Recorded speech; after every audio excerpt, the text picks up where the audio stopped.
I might be the only FPL manager that is not only keeping Gabriel, but starting him this game week. I know it sounds a little bit crazy, but I'll explain my reasoning in this video. And I'll also tell you my transfer going into the game week 3 deadline. So make sure you do drop a like on the video. And of course, smash that subscribe button. We're aiming for 9k before game week 4. So without further ado, let's get into today's video. So first up in goal, I am sticking with Pickford. I hate owning him. I can't lie to you. However, I can't justify spending $1 million more to bring in Edison into my team because he's simply a goalkeeper that's either going to get 2 points or 6 points. He doesn't get bonus, he doesn't get save points. And while I think he is one of the goalkeepers that you can buy and just leave in your team for the rest of the season, I want the goalkeeper that has that whole potential. And I still think Pickford is that guy.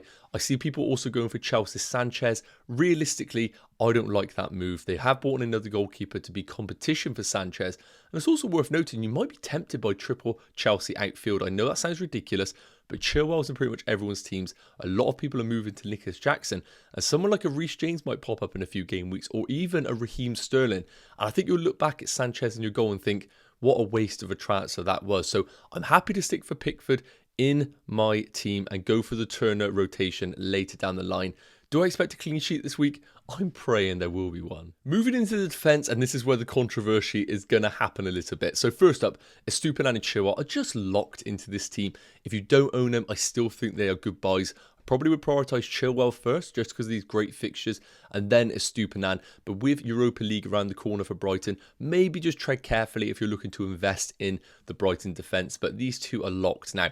One that is obviously going to ruffle a few feathers out there is the fact that I have Gabriel starting. So let me just tell you my logic first and foremost. So last game week, we saw Tomiyasu at left back, we saw Partey at right back, and we saw Saliba at Ben White as centre backs. Not good news for Gabriel. However, Tomiyasu red card, Timber ACL means that they're going into this game week with basically only Zinchenko, Saliba, Ben White, Gabriel, and Rob Holding. Now, I do not personally see a situation where he starts Zinchenko at left back and Thomas Partey at right back, because the main advantage of bringing those two players into your team is that they invert really well into the midfield. And I don't think Arteta is going to go that overkill and have two fullbacks that are going to invert on one another into the midfield. So I see a situation where maybe Zinchenko gets some game time with this great home game against Fulham, and Ben White simply moves to right back with Gabriel as centre back. Now again, I am willing to take the hit here. I understand that it is a massive risk. But I do think if Gabriel starts against Fulham, what a great player to have. I think aerially he's fantastic for a goal in set-piece situations.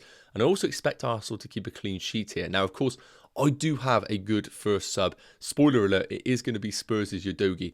And if we hear anything in the press conference leading up to the deadline, then I absolutely will change Udogie to start for Gabriel. So it is worth noting, between now and the deadline, things could change if we had any information in the press conferences. But I think Gabriel starts. Let me know if you think I'm crazy in the comment section. The reason why I don't want to go to Man City is because I don't actually love the defenders at Man City. They are one of those that are going to get 6 pointers, there's no doubt about it. But I like going for those defenders that are a little bit more exciting. And I'm going to quickly put the fixtures up on your screen here. I feel like there's going to be a big swing towards Newcastle defenders coming up. We know Botman's okay on the bonus points, but we know Trippier is unbelievable. And I might want to put myself in a situation where I actually skip this week for a defensive transfer and move 1 week early on maybe a Newcastle defender or another one that might emerge in the coming game weeks. I just don't feel set on bringing in a Man City defender because I simply don't know which one is going to be locked in, week out. So right now, I'm keeping Gabriel. Moving into the midfield, and I am sticking with my boys. Some of you are betraying them, but honestly, I think that these guys are going to hit it off this week. Look at the fixtures. Man United at home against Forest, Arsenal at home against Fulham. I get it. I know Man United have been incredibly disappointing, but with Mason Mount being ruled out for the short term, I actually think this is a good thing for Bruno Fernandes and Rashford. I expect Ten Hag to go back to what worked last season with a Casemiro-Eriksen double pivot. That is going to give them much more structure in that team, meaning Bruno Fernandes can float around in his usual positions. Hopefully, we can see Rashford get into the game. It's worth noting his XG has been good this season. We're not seeing Rashford get 0 chances. He just hasn't converted them right now. So I'm more than happy to stick with Man United for 1 more week. and then reassess going into game week 4 when Man United play Arsenal. And the same is going to apply to the Arsenal boys. Now, it's worth noting, Martinelli is a ticking time bomb for me. Gabriel Jesus returning to the team. He is now back in full training. Does mean that I think there will be rotation with Martinelli and Trossard on that left side. We spoke about it in pre-season. I think Martinelli probably plays 70. Trossard plays the remaining half an hour when we add on the injury time. So I think this is the last game week for one of these Arsenal midfielders.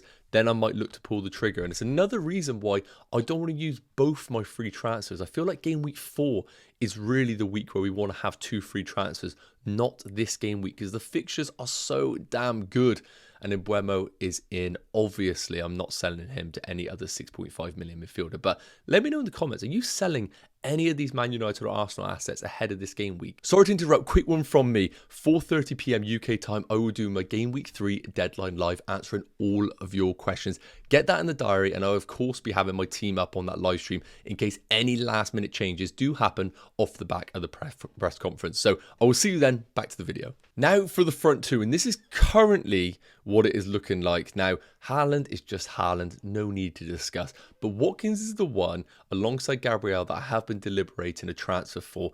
As I said, I'm planning on keeping Gabriel, but I want to use one of my free transfers. Now, I am not as bullish on Nicholas Jackson as other FPL managers out there. I don't think he's necessarily a goal scorer. He isn't like a Jermaine Defoe. He's been good, but I'm a little bit worried. The return of Armando Broja, I think he'll get game time after the international break, and we know Chelsea are in the market for a forward. However, the reason why I am tempted to do Watkins to Nicholas Jackson is simply because Villa played a few days ago against Hibernian in the Europa League. I know they battered them 5-0, and that's going to be good for the second leg, because after the Burnley away game, they will have the second leg midweek, but they will play a second string side knowing that they're already through. I expect Watkins to get a break. They then have Liverpool in game week 4, which I actually think is not a bad fixture at all. But we need to remember, the fixtures aren't amazing for Villa, and we do have this Europa League looming where we know Unai Emery is going to play his strongest team whenever there is a tie still up for debate. As we said, the Hibernian one is just dead now, they're through. So, I'm not huge on Watkins to Nicholas Jackson, but I want to play the fixtures, and Nottingham Forest at home and Luton at home are just as good as they get. Now, I understand Chelsea are struggling to break down these low block teams, I agree, but I haven't seen a Chelsea team yet with Caicedo and Enzo with Gallagher in the 10. And I know it's controversial, but I actually think that's a very good midfield 3 for Chelsea. And I think that is going to give us more opportunity to be direct and break through these low blocks with the quick passing that Gallagher operates in alongside Nicholas Jackson. So for that reason, Nicholas Jackson is going to come in. I haven't pulled the trigger yet. I allowed the price to rise because I'm one of those FPL managers that wants to get information from press conferences before making my move. I don't mind him going up by 0.1. Let it be, let it be. So Nicholas Jackson, at the time of recording, is going to come into my FPL team with my 1 free transfer. Do I expect Watkins to do well over the coming game weeks? Absolutely. But is there a player that could get a hat-trick this game week or next? There is, and I think it could be Nicholas Jackson. So this is my transfer that I'm intending to do. Watkins to Nicholas Jackson. Leave me 1 free transfer to roll going into game week 4, where I think the team is going to require it. Now, for the remaining team, my bench looks like this. Turner between the sticks, Udogie as my first sub, Kabore and Mbeumo. Now, again, in terms of team selection, this is how I am tending to look. But it is worth noting that if we get any sort of information that Gabriel could be benched, I will simply swap Udogie for Gabriel this game week, because I'm more than happy to play him away against Bournemouth. Now, in terms of captaincy, Haaland, it's just no debate, is there? I, of course, could be tempted to go for the home games of Arsenal or Man United, but realistically, it is Erling Haaland and it's Sheffield United. Do not overcomplicate it. Put the captaincy on Haaland and know that you're going to sleep well tonight off the back of the haul that he will give us over the weekend. So that is how the team is looking. Let me know your thoughts in the comments. Watkins to Nicholas Jackson with the captaincy on Haaland and keeping Gabriel. Yes, guys, okay, so that's going to wrap up today's video. Thank you so much for tuning in, and the support that you've given me so far this season has been unbelievable. So I just want to say a massive thank you. I'm going to be going live, as I've mentioned previously, at 4:30 UK time today, discussing all of your questions that you have leading up until the deadline. So make sure you do get involved with that. I will answer every question over that hour period. Have a great day, and I will see you later on. Take care, guys. Cheers.